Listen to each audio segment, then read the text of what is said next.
We provide you the platform to turn your dreams into reality. Give wings to your aspirations with KR Mangalam University. तो हार को अपने सामने देखकर अब पाकिस्तान की अक्ल ठिकाने आई और पाकिस्तान ने शांति बहाल करने की मांग की है। पाकिस्तान ड्रोन और मिसाइल हमले रोकने के साथ ही बॉर्डर पार से हो रही फायरिंग रोकने पर भी राजी हुआ है।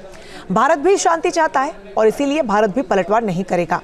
लेकिन भारत ने एक बात पाकिस्तान को सीधे शब्दों में बता दी है कि कोई भी आतंकवादी हमला या उकसावे की कार्रवाई हुई तो उसे भारत के खिलाफ एक्ट ऑफ वॉर माना जाएगा। देखिए रिपोर्ट।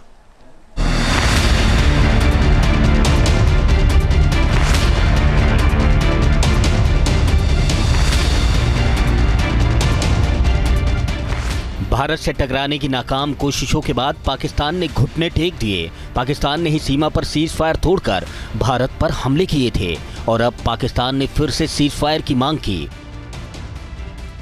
भारत की रणनीति के सामने पाकिस्तान की हर कोशिश फेल हुई और सीज फायर तोड़कर भारत पर हमला करने वाला पाकिस्तान पीछे हटने को तैयार हो गया। पाकिस्तान के डीजीएमओ ने भारत को फोन किया और खुद कहा कि पाकिस्तान की तरफ से अब कोई हमला नहीं होगा। Director General of Military Operations of Pakistan called the Director General of Military Operations of India at 15:35 hours earlier this afternoon. It was agreed between them that both sides would stop all firing and military action on land and in the air and sea. Pakistan ने उकसावे वाली कार्रवाई की थी, भारत पर हमले की कोशिश की थी, जिसके बाद भारत ने पाकिस्तान के सैन्य ठिकाने तबाह कर दिए थे। पाकिस्तान को हार सामने दिख रही थी। शहबाज शरीफ और मुनीर दोनों को समझ आ चुका था कि ना तो चीन का एयर डिफेंस सिस्टम किसी काम का है और ना ही तुर्की के ड्रोन भारत का मुकाबला कर सकते हैं। पहलगाम आतंकवादी हमले के बाद भारत के सख्त एक्शन से पाकिस्तान की रूह कांप उठी।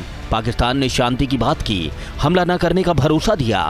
भारत अब तक पाकिस्तान के हमलों का जवाब ही दे रहा था। जब पाकिस्तान हमला ही नहीं करेगा तो भारत भी जवाब नहीं देगा।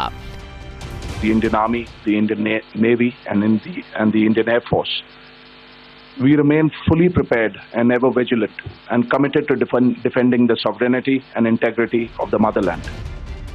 सीज फायर ऐलान के बाद तनाव भले ही कम हो रहा हो, लेकिन भारत ने स्पष्ट कर दिया है कि अब कोई भी आतंकवादी हमला बर्दाश्त नहीं किया जाएगा। आतंकवाद के खिलाफ अब तक जीरो टॉलरेंस की नीति अपनाता रहा, लेकिन अब आतंकवाद को एक्ट ऑफ वॉर माना जाएगा। भारत पर अब कोई भी आतंकवादी हमला हुआ तो उसे युद्ध माना जाएगा। आतंकवादी हमले का जवाब युद्ध की तरह दिया जाएगा। आतंकवादियों ने कोई भी हिमाकत की तो अंजाम आतंकवादियों के आका देश को भी भुगतना पड़ेगा। एक्ट ऑफ टेरर को एक्ट ऑफ वॉर माना जाएगा। आतंकवादियों से अब हर आंसू का हिसाब लिया जाएगा। कोई भी हिमाकत एक पल भी बर्दाश्त नहीं की जाएगी और पलटवार पूरी ताकत से किया जाएगा। अब भारत की संप्रभुता या नागरिकों की सुरक्षा पर कोई भी खतरा हुआ तो उसे भारत के खिलाफ युद्ध माना जाएगा। कोई भी आतंकी गतिविधि हुई तो उसे युद्ध उकसावा माना जाएगा। किसी भी देश ने भारत के खिलाफ सैन्य कार्रवाई की तो उसे युद्ध माना जाएगा। ड्रोन, मिसाइल या साइबर अटैक किया तो उसे भी युद्ध माना जाएगा। उकसावे के लिए नेवल ब्लॉकेट की कोशिश को भी अब भारत के खिलाफ युद्ध माना जाएगा। भारत का यह फैसला पाकिस्तान के लिए सीधी चेतावनी है। अगर अब पाकिस्तान ने आतंकवादी भेजकर कोई भी हरकत की तो उसे भीषण अंजाम भुगतने होंगे। आतंकवाद के खिलाफ जीरो टॉलरेंस की नीति तो पहले से ही है। अब भारत आतंकवाद को बिल्कुल बर्दाश्त नहीं करेगा। भारत अब अमेरिका और इजराइल की राह पर चल निकला है, जहां आतंकवादियों से कोई बात नहीं होती।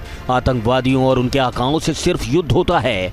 आतंकवादियों की एक भी गोली चलती है तो जवाब सेना भेज कर दिया जाता है। इजराइल में घुसकर हमला करने वाले हमास को इजराइल ने तबाह कर दिया है।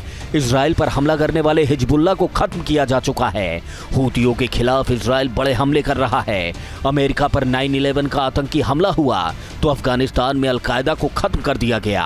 हूतियों ने अमेरिकी जहाजों को निशाना बनाया तो अमेरिका ने पूरी ताकत से हमला किया।